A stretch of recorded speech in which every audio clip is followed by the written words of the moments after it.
Awesome. Um, Normally, to kick things off, I start off with that same boring ass question, which is the introduction. But the with this episode, like if they don't know who the fuck Matty Mullins is, Oh, why geez. are Oh man, I that's so funny. I was in Arizona a few days ago, just in kind of like a random city called Cottonwood, and somebody came up and was like, "Yo, dude, are you Matty Mullins?" I'm like, yeah, and it just like blew my mind that someone in this little town in Arizona like cared about Memphis Mayfire. I'm still so blown away and just like stoked to meet people who listen to our music. It rocks my world, dude. Yeah, for sure. And I mean, the thing is, like, you guys have been in the game a very long time at this point, especially by the music industry standards. Yeah. But, I think kind of your point here is metal, unfortunately, is not the mainstream. It hasn't broken back into that realm yet. So, to find people in random little towns that are like, oh shit, like I know who this is. Yeah, I mean, it was like a retirement community, you know what I mean? And so I was just like, "What?" But yeah, man, it's cool, man. I think that just the fact that it's been all these years and we can still put out music and be just as stoked as we ever have been is a huge blessing. It's been really cool. Yeah, and definitely, I want to get into the new album, which comes out June 3rd via Rise Records, Yeah. called "Remade in Misery." And I know you guys have kind of said in the press release and stuff that you feel like it's your strongest album, but like legitimately, I've probably listened to this damn thing 25 or 30 times, and I have to agree. Like I've been a fan for a long time, but to hear this album, it's like they've you guys have always kind of known who you are, but this album is like that showcase of this is who we are and we're not going to apologize for it because there's no need to. Dude, I really appreciate that. I honestly don't. I mean, I don't know if I even feel like we've always known who we are. I think that we've always loved to kind of push the boundaries of what people expect from us. And sometimes that's been really cool. And then sometimes it's gone really wrong, you know? And even for us, like we get to the end of something and we're like, oh, whoa, like this isn't what I thought it was going to be. Or, oh, whoa, like this is way cooler than what I thought we could make. And there's something about this record that really is. I mean, if anybody was like, this is not your best record, I would just be like, then you haven't listened to it yet. I mean, it's Right. like it just the creation process of it. Um, I became a Memphis Mayfire fan in the process of making this record. You know, like that's the Yeah. truth. Like we had the best time writing and recording and listening to these songs, and I think that's when you know something is really special. You know, like we had a hard time getting tired of it ourselves, and I was just like, this is, you know, this being birthed out of the pandemic was definitely the silver lining of the pandemic. We had, for the first time in the last, you know, 12 years, we had time to make an album like a new band again. Right. And that was really important for us. And I'm really proud of what we did. Yeah. And, I think you're kind of one of the few artists that I've talked to about, the COVID years, as I've been calling it, that is like appreciative of the reset. Like obviously it sucked when you're out on the road and stuff like that, but looking back, it's like, you know what, that was probably one of the best things that could have happened to us as a band or to me as a person. Like it forced a lot of people to take a step back and look at themselves and go, where am I at with what I'm doing? Like, do I like what I'm doing? Should I, I changed careers coming out of COVID. Like Yeah. that's insane. I don't know many people like in my own circle that didn't have some sort of massive life change, like some life altering life path change throughout the pandemic. And I mean, I would say for the most part, a lot of those were positive things that people came out with. I think time to reflect and forced time to be still could be one of the greatest gifts. Unfortunately, it came with, you know, the awful circumstances that it came with, Right. and there's no way to be like, oh, I'm so happy that happened. But it, you know, like it would be ignorant to not admit and recognize the beautiful things that did come out of it. Yeah. Yeah, for sure. And I definitely want to get into kind of the content of this album. One thing that I don't do anymore because I've been doing music journalism for like 18 years now is I don't ask the specifics on any one song because I don't want to take it away from somebody that maybe has a certain connection and maybe that wasn't what was Sure. intended. Sure. Um, but overall concept and stuff like that, this album, you guys have always been very vocal about mental health, but Mm, this album specifically, you've really put that at the forefront. yeah. What's it like for you in the writing process to use music as a therapy and that release? It's awesome. I mean, like for me, I've always had a really hard time being honest about something that I'm going through while I'm going through it.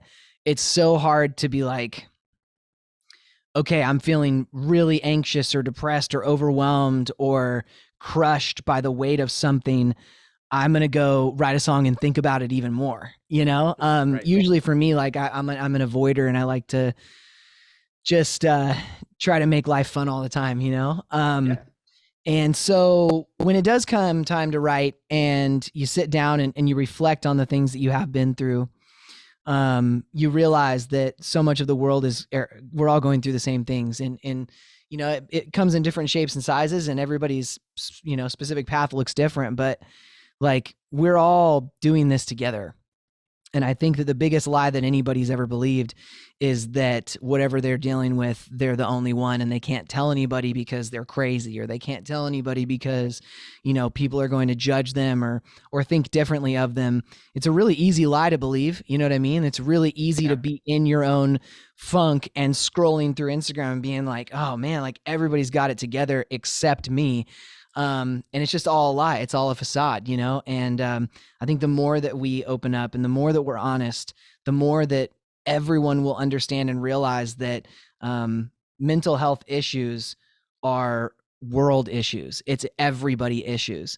You know what I mean? Like if you take an aspirin because you hurt your back, like why are you so like appalled at the idea of taking an antidepressant when you're low on something that you need? I just am such a huge advocate for therapy, for anybody taking steps to bettering themselves and understanding themselves. Knowledge is power when it comes to mental health. Like we have to understand what anxiety is for it to go away.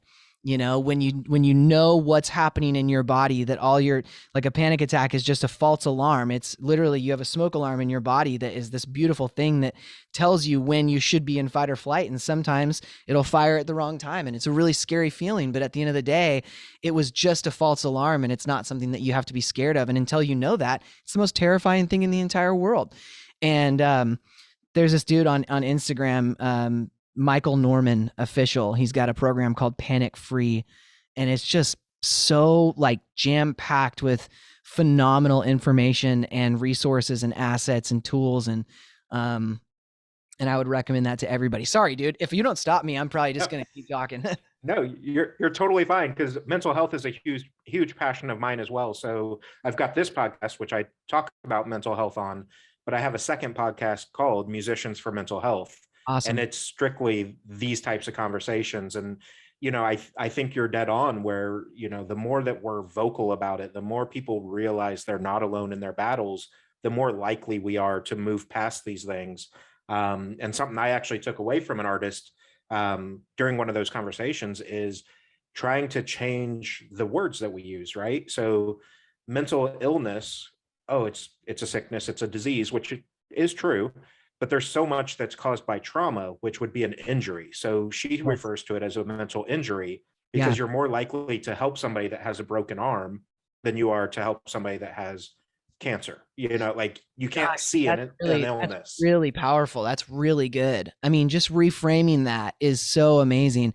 And what a waste to be in high school and be taking like, trigonomics and not have had a class on how to deal with your first panic attack.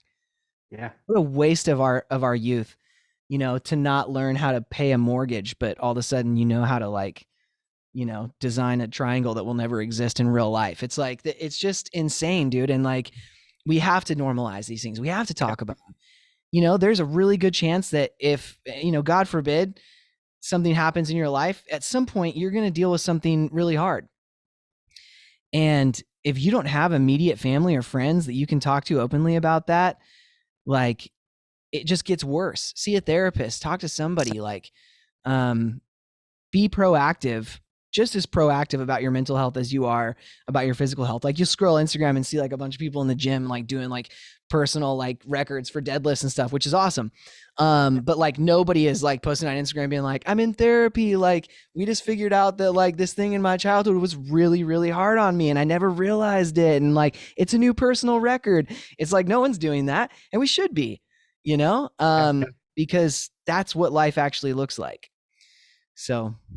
Yeah, no, I totally agree. And I think, as good as Instagram can be, it's also a very toxic trap if you allow it to be. Yeah. When you, like you said earlier, when you start comparing yourself to everybody else. But the fact of the matter is, 98% of people are only putting up their best days on Instagram, right? Like you're not going to post the day that I'm laying in bed because I feel like a shit human being and I can't even get up and get dressed today. Yeah. So you don't see that other people are going through that same thing. Yeah, totally, dude. It's and even like posting your best days, you're still posting like an edited version of what your best day actually was, you know? So yeah, dude. I think I might have lost you.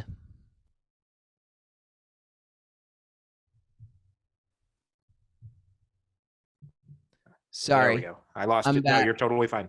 I'm back. Totally fine. Or you're back. What I saw. Yeah, I think it was me. So I have Starlink internet because I live out in the fucking sticks, and so it sometimes is hit or miss. But no, I think that's a perfect point. Like, even if they are posting their best day, like it's honestly a 5-second snapshot of that day. However long it took them to take that picture. Totally. The rest of the day could have been a totally shit day. So, I think keeping all that in perspective, which your music does very well, is, as a segue back to that, where, you're able to take these moments in time, put them into a 3 to 5 minute song and really frame it out that, hey, life fucking sucks sometimes, but there's ways to move through that and move forward. Totally. And I mean, the way that, the first thing to do to move through it and move forward is to admit it. And that's why songs don't always have to have happy endings. And that's a big lesson I've learned over the last few years. And especially with this new record, like sometimes people just need to know that they're not the only one hurting. And that can be healing in and of itself. So. Yeah. And, I was always kind of the black sheep of my family because I listened to metal and pop punk and all that. And it's like, oh, well, there's no substance to the songs you listen to. I'm like, you're not giving them a chance. Like, you guys are a perfect example, not blowing smoke or stroking your ego here, but like if someone were to sit down and just read your lyrics, it's like there is substance here. You just can't get past whatever your roadblock is on it, whether it's the heaviness of the song, the screams or whatever, which is fine. Yeah, totally. It's that, but also, I mean, like a song that is about something that you haven't specifically been through yourself is going to sound like it doesn't have substance until you get to the point in your life where you're like, oh my gosh. And then, like you can listen to a song and then listen to another song 5 years later, and all of a sudden it has like this whole new meaning to you because of what you've been through in life. And so, yeah, it's, it can be really eye-opening to have empathy after you've actually experienced something. Yeah, for sure. So let's talk a little bit about on the production side of this, the production and mixing. You guys worked with Kellen, who helped found the band almost 15 years ago at this point. And then Corey and looks like Jake was in on that as well. So like, what was it like kind of internalizing this versus the outside sources having a bunch of influence?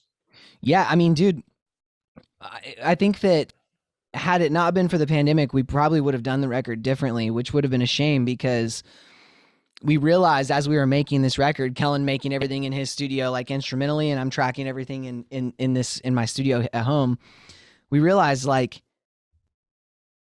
our first like things that people really latched onto were just like songs that we were writing in our bedrooms. Like this is how it began, and our fans have a connection with that, like the intimacy and the rawness of how we would write without the outside influence of someone who doesn't really know us. And so that was really special. And I wrote a lot with my buddy Cody on this record. And it was so cool because he's been a long time Memphis fan. And so like writing with him is just felt like, getting firsthand insight into what a Memphis fan would like want to come next in a Right. song. It was really fun. And yeah, dude, it's like it would have been a shame if we weren't forced to do it this way. And I have a feeling we'll probably make every record from here on out the same. Yeah. Yeah. I think it obviously, the big name producers and everyone, like, they have their talents, they have their Of uses, course. but Yeah. I think internalizing it to some degree makes it that much more intimate as well. So there's a more passion in that project at that point. Oh, no doubt, dude, no doubt. And I mean, I think it's only a matter of time before Kellen is a big name producer. I mean, he's always been brilliant. He's always been interested in the production side of things and made like phenomenal demos for our band. And I think that he is about to really explode on that scene. And you'll see a lot of bands going to him and doing records with him. Yeah, for sure. You brought up Cody already. So Cody from Wage War helped, write lyrics and things like that. And then you guys brought in AJ from Fire from the Gods. What's it like, seeing others in the same genre, if you will, in the grand scheme, coming into your project and being like, hey, this is something I want to be a part of?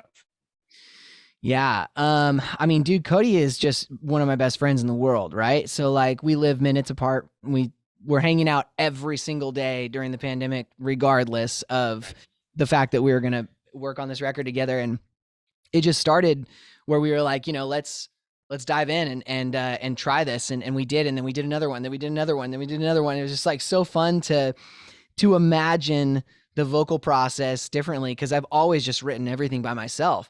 And I was so stoked to sit down with someone who I love and respect, and someone who thinks so much like me. Like we are so similar on so many different, like in so many ways that we could encourage each other and we could combat each other. We could kind of like offer different ideas and like it was just, dude, it was fun. It was free. It was like innocent and awesome. And it just felt like we were hanging out and doing something that we were stoked about.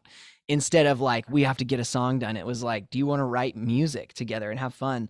And that's really what made that so special, for sure. Yeah. And then, bringing AJ in to do vocals with you on Only Human, which might be one of my favorite songs on the album. It's so good, dude. And AJ, I think, is underrated right now. Fire from the Gods does not get the recognition that they should. So underrated. Was it kind of a no-brainer for you to be like, this is who I want in? Oh, instantly. Yeah. I mean, when Kellen sent over that verse riff, I instantly thought about AJ. And even if he would have said no, I would have flown to his house, knocked on the door, and been like, please do it, because it was perfect. It was perfect fit. And a lot of times with guest vocals in the past, I've written parts for a guest vocalist and then just had them perform them. But with AJ's stuff, I was like, just fly with it. Like, do anything that feels right. He just nailed it, dude. Like instantly, like the first thing we got back from him, I was just, that's it. It's done. It's so cool. And he has such a gift for just flow. And I mean, like the way that he communicates lyrics and the way he writes melody and everything is so cool and like cutting edge. And yeah, that band deserves a lot more credit than they get. And I'm stoked that people like this song, because hopefully people, Memphis fans will see that and pay a lot more attention to Fire from the Gods. So yeah, for sure. And I 1,000% believe that they're on the cusp. It's just a matter of time for them to break out and people be like, where the fuck were they? Like, yeah, they've been here, you guys just aren't looking. Yeah, you missed out, dude, for sure. Yeah. So let's talk a little bit about, you guys have obviously had some singles coming up off the album. I did the math right before we jumped on this. So 6 singles, you've already gotten 16.8 million streams on Spotify alone across those 6 singles.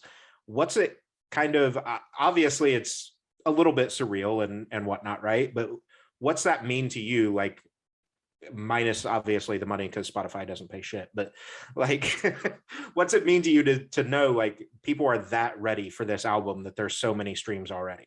Dude, it's crazy, man. I honestly, I don't even really understand how streaming works and all that. I see stats and I'm like, I hear something's good or something's not good. I'm just like, if people are listening to the music, that gets me so fired up. I did like a live thing with a fan the other day, and she was like, "What's the best way that I can support you guys?" And I was like, "Just listen to our music." Like anytime that we sit down to write a song, knowing that there are going to be people that listen to it is the greatest gift in the world, man. There are so many incredibly talented musicians whose music will never be heard by the masses because they just didn't have the opportunity and or never had their shot or whatever it might be. And so you can't take it for granted. I mean, every single time we put out a song, and even there's just one comment or 1,000 comments, it doesn't matter. Like, people are like, "Hey, I'm here and I'm investing my time into something that you created." And it's like, man, that's, thank you. I'm just stoked that anybody cares, really. Yeah. Well, and I've said that and talked to a couple artists about like the commercial success is obviously nice because you have bills, it's America, whatever. Sure. But like there's no comparison to a fan coming up to you and going, "Hey, this song means the world to me and this is why." Like Oh when yeah. that connection hits, it's like, "Oh shit, this is why I do this." It's so crazy, dude. And you got to be careful not to like, it's so hard to hear those things and really like let it sink in. It's so hard because when you hear that, you're just like, "Oh my gosh," like what you want to say is like, "I am exactly like you. Like, I am just like you. That's why I wrote these words. It's so crazy. We're so similar." Like you really have to let that just settle in your body, that something that I needed to say is something that someone else wanted to say or something they really needed to hear. And like that's just insane, dude. It's so crazy that we get to do that. Even if there was never a penny made, the fact that somebody heard something that you had to say and felt like it affected them in a positive way or changed them, it's like, dude, it's just awesome. It's Yeah. rad. Yeah. But like for me off this album, like I said, Only Human, um, Make Believe is up there on my list. Somebody, like there's so many songs that looking back, especially over the last couple of years, I'm like, yep, I was in that spot, like I know Yeah, what kind of where I'm at with that. And no doubt. um, like Make Believe, so super short version is last year I almost died thanks to COVID. Spent 46 days in the hospital, 20 of it basically in a medical coma. No way, So dude. then, being stuck in a hospital bed and then later hearing this song, I'm like, yeah, like that's exactly how I felt. Like, is this real life? Am I stuck in some sort of weird simulation thing? Like, what is happening? And that connection Oh, was just, yeah, it's fucking heavy. I'm so glad that you're okay. That is nuts, dude. Yeah. Yeah. Super bizarre and random, and like 35 when I got it technically. So in relatively good health, little overweight, but like nothing major. And even Sure. doctors are like, there's no reason it should have affected you the way that it did, but there's also statistically no reason that I should still be alive. So every day it's now just keep moving forward because it's all golden from here. Yeah, bro. Unreal. Wow. Wow. Yeah. That's just, it's crazy, dude. That and that song, Make Believe is special to me for a lot of reasons too. And kind of just like, like some of these songs on this record have kind of like even like further revealed themselves to me after they were written, like as something that I'm like, wow, I I didn't even realize how what I was saying was, it's hard to explain. It's just like some things can come to life even after you write them. You know what I mean? And Yeah. um, I don't know. That's crazy, dude. Yeah. No, I think the Shrek reference comes to mind that, there's layers to it, right? Like an onion, you're peeling back all these layers to the song. So like once Yeah. it's out there in the world, it's like, oh, maybe I meant this, or like, Yeah, holy yeah. shit, like that ties in. It's so true, man. It's very true. Yeah, awesome. So I personally am a firm believer. This is something I ask pretty much everyone. I'm a firm believer that at least the first two times you listen to an album, that it should be front to back, simply because obviously it was arranged that way. We all know singles come out of order and whatnot. For you, how important is that in this record specifically that people at least give it a shot front to back? Of course, every artist's dream is that their entire body of work will be digested in the way that you intended for it to be digested. Unfortunately, that's not really the way that like music works anymore, right? And Yeah. there are still a handful of people out there, obviously yourself included, that sorry about that. All good. No worries, man. Um, that was wild. It like shut my Zoom down as soon as I started getting a call. Um, so yeah, there's obviously like you included a handful of people out there that are stoked on doing that. But like for the most part, it's such a single like based format, not rock and metal, but just like music in general is so single based right now because people are, you know, attention spans are short and you're listening to whatever is playlisted and all those things. And so it's just, you know, like I hope that that's how people do it, but also we released this record in the way that we did with all these singles.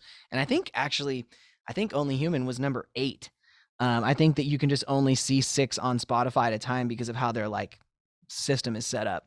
Right. But I wanted every song to be a single. I wanted every song to be something that people would like digest individually, and then hopefully as it comes out as an album, people will go back and revisit all the songs. I think that would be really awesome.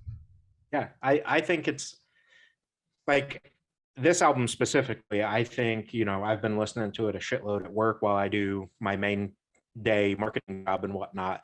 But Yeah. I think it tells a story, you know, like unintentionally, like it's not a concept album necessarily, but there's definitely a story that gets told through these songs, and you can kind of just see this journey as it plays. Yeah, no doubt. That's awesome, dude. I appreciate that. I Yeah. actually didn't know if anybody was going to say that to me. I was just like, well, it means something to me. So just to know that that's cool. I appreciate it. Yeah, absolutely. So obviously with 2022, the world's finally starting to open up. What kind of plans do you have? Obviously, the album gets dropped June 3rd. You guys are going to go out on tour to support that. But what's the 2022 look like for you guys? Yeah, I mean, we've got that tour with Dance Gavin Dance coming up. This starts this month. And then we have another tour after that that hasn't been announced yet, but will be very, very soon. And I mean, like very soon. And I don't know when this podcast is going to come out. So by the time when do you think you'll drop this? This is going to drop the 27th of this month. Oh, well, yeah. So Then the tour will have already been announced, and it's going to be awesome. Super stoked about it. And actually the 27th, that's going to be this will come out the day after the first day of the Dance Gavin tour. So super cool, man. Yeah. So those two things we've got, and some other stuff kind of in the books. Always writing, recording when we're at home, soaking up time with loved ones as much as possible. And that's what it'll be. Yeah. I actually just talked to an artist yesterday, and you brought up soaking up the the time at home with loved ones. I don't think the casual listener, I think fans appreciate it, but the casual listener, I don't think they fully grasp how hard it is for you guys to leave on tour, especially now. Like you've had Dude. 2 years at home, your family, your friends. What's this kind of mentality for you as, you know, okay, it's time to get back to work? This will definitely be the hardest it's ever been, you know, because like we went out with Papa Roach and Breaking Benjamin not long ago, but that was a 2-week run. It wasn't super long. So we have this tour, and then we're only home for like a couple weeks, and then we go back out on another full US tour. And so that time, you know, this having been home for the past couple years, it's just really tough to try to get back into the rhythm of like being gone and coming home, being gone and coming home. And like people like my wife, you know, are so accustomed to me always being home now, you know, and Right. my best friends like live directly across the street. They bought the house directly across the street, like literally right there. And it's going to be tough. It'll be really tough, man. Yeah. Yeah.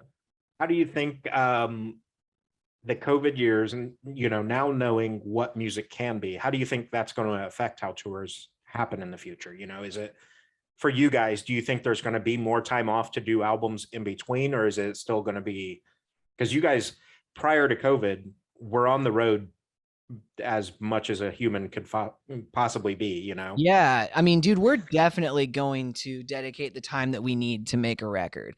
We didn't need 2 years of COVID to make the record. Right. but it would be nice to say, like, this is going to affect the next 2 years. Let's really spend some time, take a few months, and make something that we're really proud of, not try to bang everything out in 2 weeks. So yeah, definitely that mindset has changed now for sure. Yeah.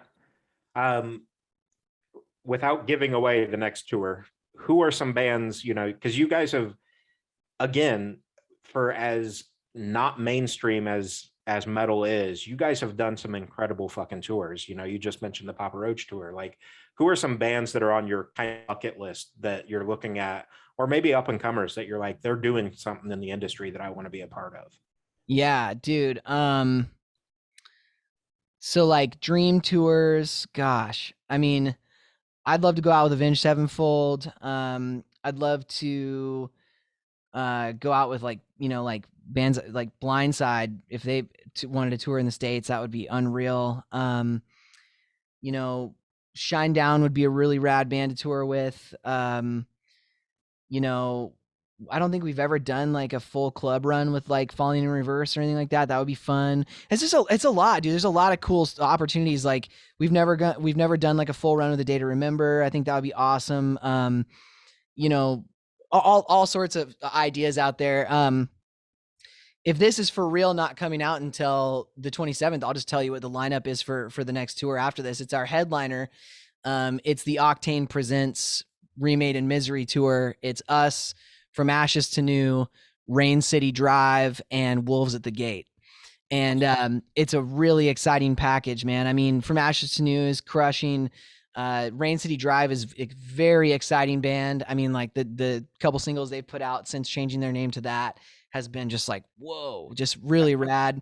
And Wolves of the Gate's been around forever. Such an amazing band. They've got a new song out at Octane that's killing right now. So it's just a really good time for these four bands to kind of like team up and go out and like say what's up to the world. It's going to be awesome. And so yeah, that's all really exciting. I hear a bunch of cool stuff all the time. There's this band from overseas called Blind Channel that has this song on Octane that I hear, and I'm just like, man, that's sick. So I think that band is cool. I don't know, man. There's a lot. Fire from the Gods. We were talking about them earlier. Obviously my boys in Wage. Spirit Box is annihilating right now. I don't know, dude. A lot. There's a lot. Yeah, no, and I'm stoked about the tour that you just told me about, because I've talked to everybody on that tour now except for From Ashes to New, so I need to get him on. Nice. But I just talked to Steven from Wolves at the Gate the other day. I talked to Matt just before Better Days came out from Rain City Drive. So cool. Yeah, that'll be a sick fucking setup for that tour. So it's gonna be stoked awesome about that. Yeah, it'll be super cool. Awesome. Let's do kind of the dream, we'll say dead or alive. If you were able to either bring them on to guest vocal for you or to jump on and guest vocal for someone, who's kind of that top tier that you imagine would be there? Man, I mean, we've had some pretty insane guest vocalists over the years already.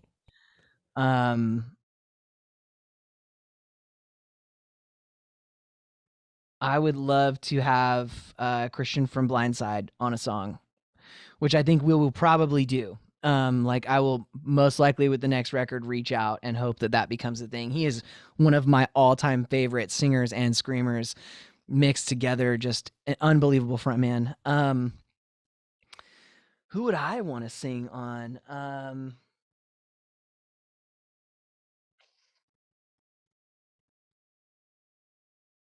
I don't know. Maybe a Papa Roach song would be cool. Like, we had Jacoby as a guest vocalist on a song, and he is just, I love him so much. Dude, I love everybody in that band so much.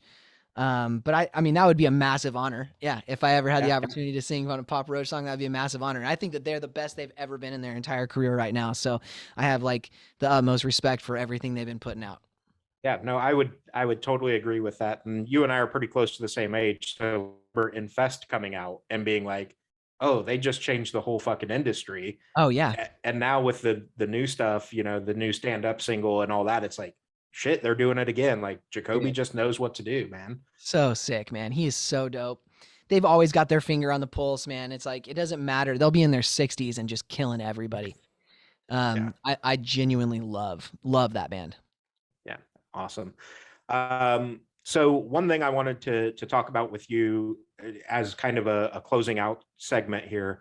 Obviously, like I said, I've got my other podcast, which we may do an episode in the future. But with as important as mental health is for you, one thing I like to kind of try to draw out of people is that realization of who they needed when they were younger. So like for you, what does that mean, being the person that you needed when you were younger, and kind of opening that door of support? Dude, that is an awesome question. Um, if I could go back to my, are you saying if I could go back to my younger self, like what could I have told them was okay or was not Yeah, okay, things yeah, like pretty that? much. Yep. Awesome. I would go back and just tell little Matty Mullins that it's okay to just be, it is okay to be as emotional as you are. It's okay to feel things as deeply as you do. It's okay to love as deeply as you do. It's okay to hurt as much as you do. Um, but when it's time to be happy, you're allowed to be happy.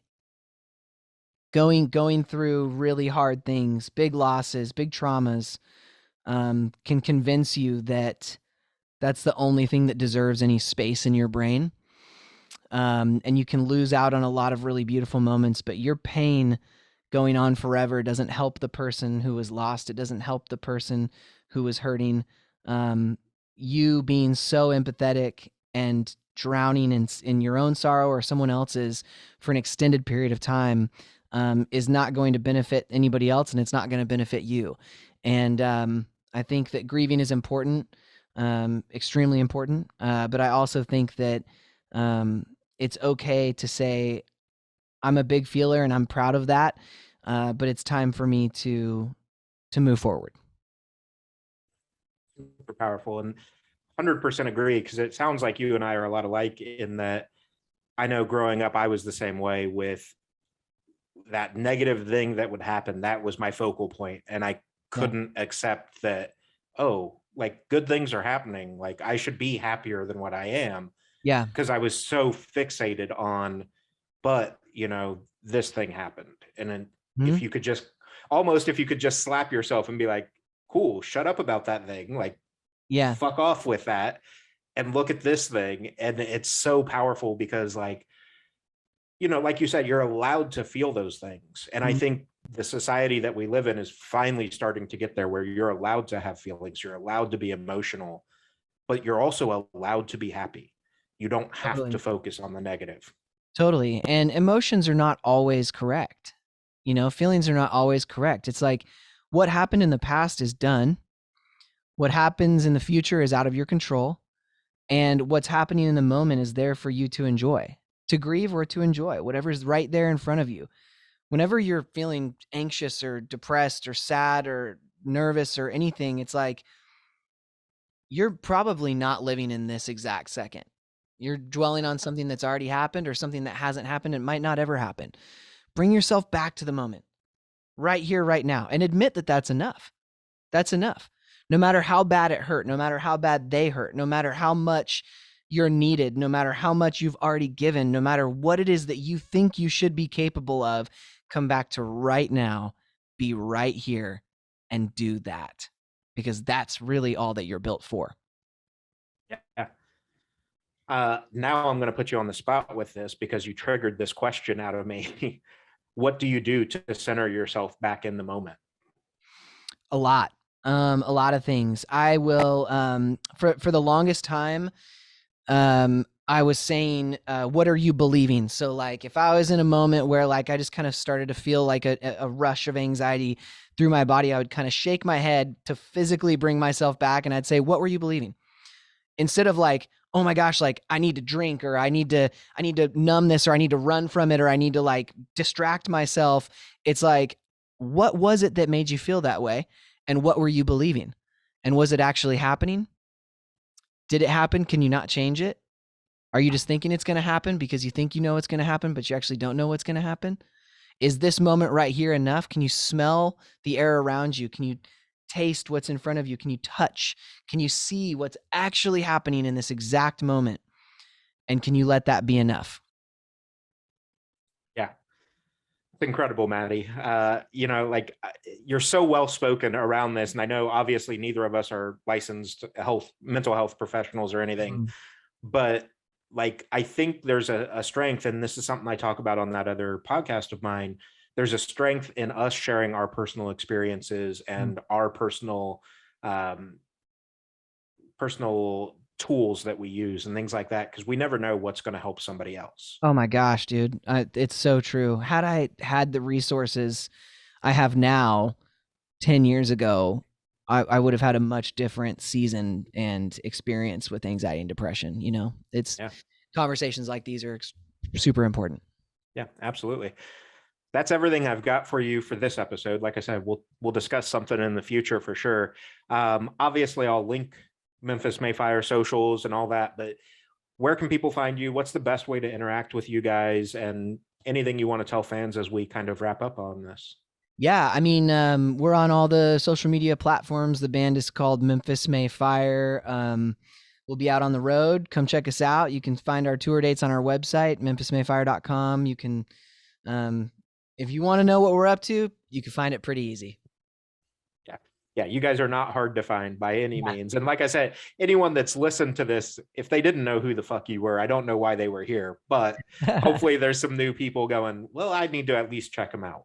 Cool, man. Yeah, I'd appreciate that. Appreciate your time so much. Looking forward to tour because I do concert photography as well. So I'll hit up the team about getting out, doing some Awesome. photos for you, and we'll make it a good one, man. Sounds good, brother. Well, thank you for having me. Yeah, absolutely. Thanks. All right, man. Talk to you soon.